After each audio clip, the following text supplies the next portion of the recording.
Assalamualaikum warahmatullahi wabarakatuh. Perkenalkan, nama saya Delia Valerian, berasal dari Prodi Pendidikan Bahasa dan Sastra Indonesia dengan NIM 24016101. Tujuan saya membuat video ini adalah untuk melengkapi tugas pengantar pengkajian kesusastraan. Yaitu saya di sini akan membahas unsur intrinsik dan ekstrinsik prosa. Yang pertama yaitu pengertian prosa. Prosa adalah rangkaian kata-kata yang tidak terikat oleh struktur berirama. Prosa juga dikenal sebagai fiksi, yaitu cerita, rekaan, atau kisah yang dihasilkan dari imajinasi. Prosa merupakan bentuk tulisan bebas yang melibatkan pembaca dalam sebuah perjalanan tanpa batas. Tujuan prosa dalam karya sastra adalah menyampaikan gagasan informasi atau bercerita. Baiklah, yang pertama saya akan membahas unsur intrinsik prosa. Yang pertama yaitu tema. Gagasan, ide, atau pikiran utama yang mendasari suatu karya sastra disebut tema. Atau gampangnya, tema adalah sesuatu yang menjadi dasar cerita, sesuatu yang menjiwai cerita, atau sesuatu yang menjadi pokok masalah dalam cerita. Tema merupakan jiwa dari seluruh bagian cerita. Karena itu, tema menjadi dasar pengembangan seluruh cerita. Unsur intrinsik yang kedua itu adalah amanat. Amanat adalah pesan yang disampaikan oleh pengarang terhadap pembaca melalui karangannya, yang akan disampaikan rapi dan disembunyikan pengarang dalam keseluruhan cerita. Amanat adalah ajaran moral atau pesan yang ingin disampaikan oleh pengarang melalui karyanya. Sebagaimana tema, amanat dapat disampaikan secara implisit, yaitu dengan cara memberikan ajaran moral atau pesan dalam tingkah laku atau peristiwa yang terjadi pada tokoh menjelang cerita berakhir. Dan dapat pula disampaikan secara eksplisit, yaitu dengan penyampaian seruan, saran, peringatan, nasihat, anjuran, atau larangan yang berhubungan dengan gagasan utama cerita. Yang ketiga yaitu tokoh. Penokohan adalah pemberian watak terhadap pelaku-pelaku cerita dalam sebuah karya sastra.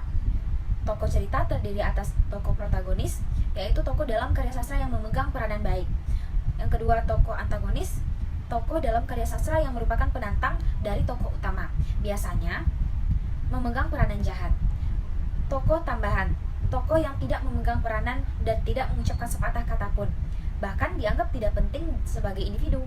Tokoh adalah individu ciptaan atau rekaan pengarang yang mengalami peristiwa-peristiwa atau lakuan dalam berbagai peristiwa cerita.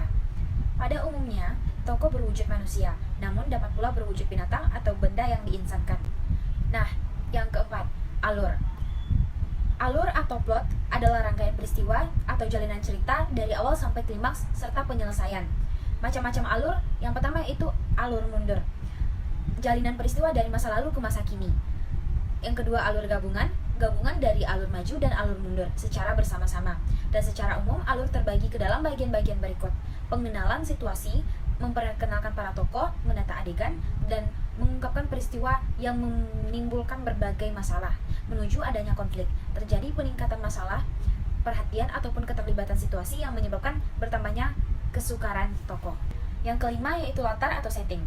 A. Latar tempat, mengacu pada lokasi terjadinya peristiwa yang diceritakan dalam sebuah karya fiksi. B. Latar waktu, berhubungan dengan masalah kapan terjadinya peristiwa-peristiwa yang diceritakan dalam sebuah karya fiksi. C. Latar sosial, mengacu pada hal-hal yang berhubungan dengan perilaku sosial masyarakat di suatu tempat yang diceritakan dalam karya fiksi. Latar sosial bisa mencakup kebiasaan hidup, adat istiadat, tradisi, keyakinan, pandangan hidup, cara berpikir dan bersikap, serta status sosial. Yang keenam, sudut pandang atau point of view. Sudut pandang, pandangan pengarang untuk melihat suatu kejadian cerita. Macam-macam sudut pandang. Yang pertama itu orang pertama. Pengarang menjadi pelaku utama memakai istilah aku dan saya. Yang kedua itu orang ketiga, pengarang yang menceritakan ceritanya atau berperan sebagai pengamat dan menggunakan istilah dia, ia, atau nama orang. Sudut pandang adalah cara memandang dan menghadirkan tokoh-tokoh cerita dengan menempatkan dirinya dengan posisi tertentu. Yang ketujuh yaitu gaya bahasa. Bahasa yang digunakan pengarang dalam menulis cerita yang berfungsi untuk menciptakan hubungan antara sesama tokoh dan dapat menimbulkan suasana yang tepat guna. Adegan seram, cinta, ataupun peperangan maupun harapan. Gaya bahasa adalah teknik pengolahan bahasa oleh pengarang dalam upaya menghasilkan karya sastra yang hidup dan indah. Pengelolaan bahasa harus didukung oleh diksi atau pemilihan kata yang tepat. Nah, selanjutnya adalah unsur ekstrinsik prosa. Yang pertama, unsur intrinsik prosa adalah unsur-unsur yang membangun prosa dan berasal dari luar prosa. Unsur-unsur ini dapat mempengaruhi isi dan bentuk prosa. Yang pertama adalah latar belakang pengarang, yaitu situasi atau perasaan pengarang saat menulis penulis. Yang kedua, latar belakang masyarakat. Yang ketiga, nilai yang terkandung dalam karya sastra. Yang keempat, kondisi sosial budaya. Yang kelima, tempat atau lokasi karya dibuat. Yang keenam, keadaan subjektif pengarang. Yang ketujuh, biografi pengarang. Yang kedelapan, keadaan sosial dan lingkungan pengarang. Baiklah, hanya itu yang dapat saya sampaikan.